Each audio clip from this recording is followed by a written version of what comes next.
Fala pessoal, tudo tranquilo, tudo na paz?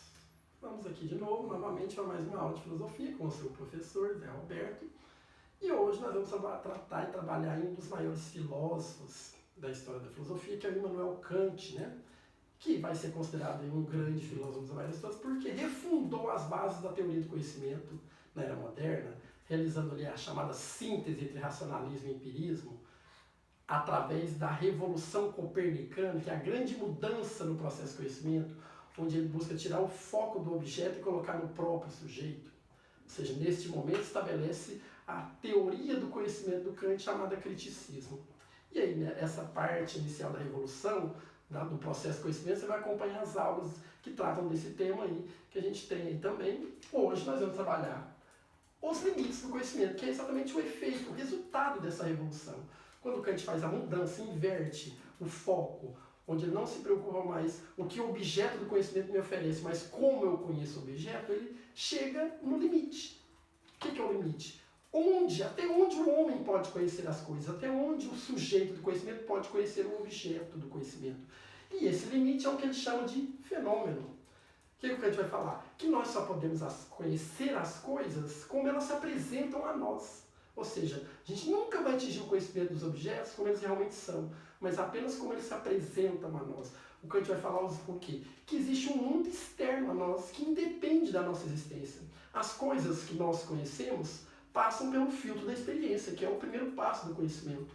Mas essas coisas existem externamente a nós. Os nossos filtros são individuais, são os nossos filtros. E quando eu tenho contato com o objeto do conhecimento, o que vai acontecer? Esse objeto que existe independente de nós passa pelo filtro do meu conhecimento. Significa que eu só vou conhecer esse objeto a partir desse filtro. Então eu só vou conhecer esse objeto como ele se apresenta a mim. Ou seja, eu só posso conhecer o fenômeno, como ele se apresenta a mim, ou seja, como as coisas se apresentam a nós.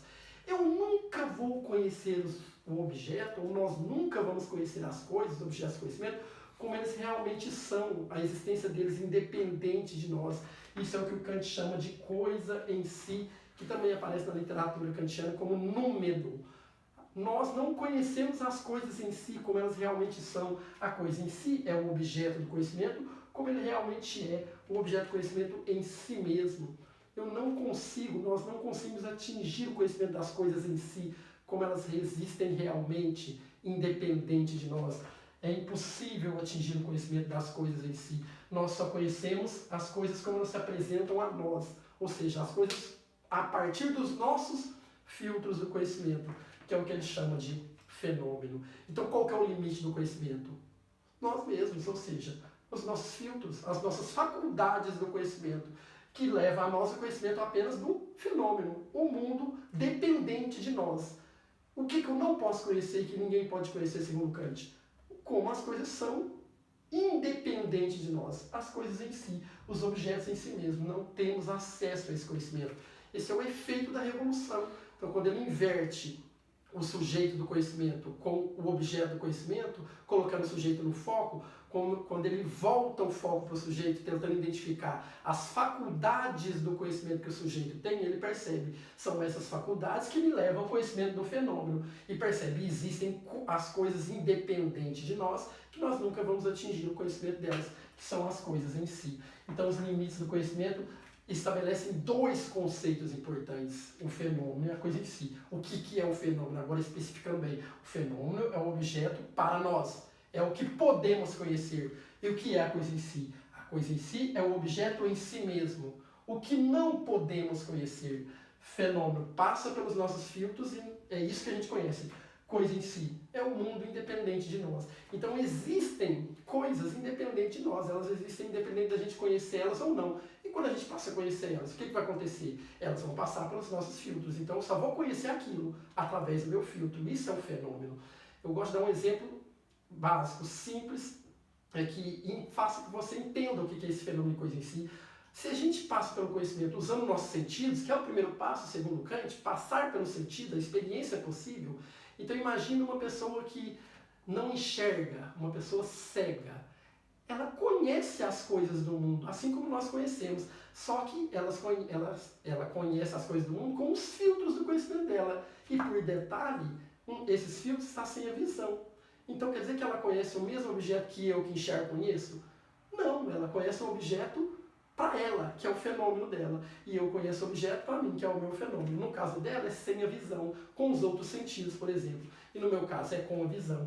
Então, mesmo sendo esse um pincel, se colocar uma pessoa cega do meu lado, e é o mesmo pincel, eu vou conhecer um pincel e ela vai conhecer outro pincel, diferente, porque os filtros são diferentes. Nós só conhecemos o fenômeno do pincel. Nunca vamos conhecer o que o pincel realmente é, porque esse pincel existe independente de nós. Esse pincel existe independente da minha existência, independente da existência do exemplo aqui da pessoa cega. Então esse pincel existe independente das minhas faculdades, independente das faculdades dele. Esse pincel que existe independente de nós é o quê? É a coisa em si. Ou seja, eu nunca vou atingir ele. E o que eu conheço dele? O fenômeno. No meu caso, com a visão. Completo, nesse sentido. E no caso do cego, sem a visão, mas com o tato, com o olfato, com o paladar, com a audição, etc. Então, tá vendo onde que o Kant chega com a revolução? Nesse limite, identificando que vamos atingir os fenômenos das coisas, jamais as coisas em si. O fenômeno é a experiência possível, a coisa em si não é a experiência dela. Então, é muito interessante esse resultado da filosofia kantiana. É um resultado direto da Revolução Copernicana, onde ele estabelece o processo do conhecimento. E aí, volto a repetir, vai lá e assista a aula da Revolução Copernicana e do processo de conhecimento e conclua com essa aqui, que você perceberá aqui. Porque o Kant foi considerado aí um dos maiores filósofos, porque refundou a epistemologia moderna, estabelecendo a revolução e os limites do conhecimento. Beleza? Há diversas maneiras de exemplificar o entendimento de fenômeno e coisa em si, mas esse ficou muito claro, espero que tenha ficado muito claro para vocês aí. Assim a gente conclui essa parte da teoria do conhecimento do Kant, que é versada lá na obra que a gente chama de Crítica da Razão Pura, que é uma das maiores obras da filosofia. Em outro momento a gente vai trabalhar a ética kantiana, que é uma outra discussão tão ampla quanto essa aqui. Fechou, galera? Então, deixo meu abraço para vocês aí, espero que tenha ficado claro, que tenham gostado do vídeo. Por isso dá um like aí para nós no vídeo, se inscreve no canal e a gente se vê por aí. Um grande beijo, um abraço.